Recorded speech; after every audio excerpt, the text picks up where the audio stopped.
On en vient à ce rapport de la Chambre régionale des comptes sur l'Office de l'eau, un établissement public administratif qui a pour vocation d'agir pour la préservation de la ressource en eau. Ce rapport met en lumière certains dysfonctionnements et notamment une faible utilisation des crédits. On fait le point avec Éric Bagassien. Au registre des manquements relevés par la Chambre régionale des comptes, il y a le rôle de l'ODE en termes d'information et de formation en direction des professionnels qui reste insuffisant. Une formation engagée seulement en 2017 et inexistante de 2013 à 2016. Depuis 2015, l'Office s'est engagé dans la recherche de solutions à la crise de l'eau.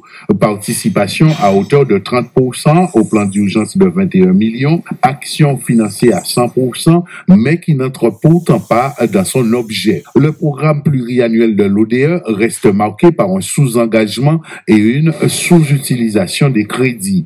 Sur 42 millions collectés de 2009 à 2017, seuls 9 millions ont été effectivement dépensés. En termes de fonctionnement, selon la Chambre, l'ODE a une administration légère, non structurée pour être opérationnelle. La structure s'apparente à une annexe du conseil départemental. Les décisions sont prises sous l'égide du département qui assure en même temps la présidence du conseil d'administration. Nous recevons ce midi Dominique Laban, le directeur de l'Office de l'eau. Bonjour. Bonjour. Merci d'avoir accepté notre invitation. On a le sentiment que l'Office de l'eau a du mal à s'imposer. Est-ce qu'il est difficile de trouver sa place entre les syndicats de l'eau, les collectivités, les communautés d'agglo? Alors, on a la place que le conseil d'administration qu'on a nous autorise à avoir, puisque on a au sein du conseil d'administration les représentants de l'État, de la région, du département, des collectivités. Et donc, l'Office est au cœur de la politique de l'eau.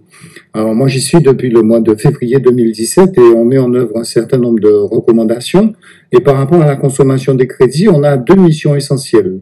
L'étude et le suivi de la ressource en eau dans les milieux naturels, les eaux douces, les eaux souterraines et les eaux maritimes. On consomme l'intégralité des crédits qui nous sont alloués par l'Agence française pour la biodiversité. Et l'Office a une autre mission d'assistance à maîtrise d'ouvrage des opérateurs ayant la compétence eau et assainissement. Et puis, on fait une mission de formation et d'information. On n'a pas suffisamment recours à vos services, c'est ce que vous voulez dire? Alors, on est en train de changer le protocole. C'était un guichet où les opérateurs venaient solliciter l'Office. Aujourd'hui, on essaie d'en faire un outil d'accélération des politiques de résolution de la crise et donc d'animation territoriale. Donc, de plus en plus, l'Office maintenant va à la recherche des opérateurs et des différents partenaires institutionnels pour mobiliser mieux ces ressources. Et donc, on a un volume d'affaires qui croît. Et donc, les choses se passent dans le sens d'une meilleure consommation. Vous contestez ce que dit la Chambre régionale des comptes sur la faible utilisation des crédits, parce qu'on évoque 42 millions d'euros collectés donc de 2009 à 2017, et donc un peu moins de 10 millions qui auraient été dépensés. Pourquoi? Alors, le problème, on l'a clairement expliqué à la Chambre régionale des comptes, on a un guichet qui fonctionne rapidement. Quand un dossier nous parvient, on délibère en moyenne dans les 2 mois qui suivent. Le problème, c'est qu'on n'a pas la maîtrise d'ouvrage des opérations. Donc, on libère des fonds, mais leur mise en œuvre, elle est réalisée par les EPCI ou par les régies. Et donc, on n'a pas la main sur la maîtrise d'ouvrage. On essaie maintenant, depuis quelque temps, de renforcer l'accompagnement, puisque l'équipe a été étoffée. On a un directeur adjoint scientifique et technique, on a un directeur en eau et en assainissement qui vont faire des visites et qui donc facilitent les diagnostics par les opérateurs et les accompagnent pour accélérer les politiques publiques. Alors, la Chambre régionale des comptes évoque aussi le petit nombre de projets que vous avez validés. Qu'est-ce qui coince au juste? Non, on a un portefeuille d'affaires qui est conséquent par rapport à notre budget.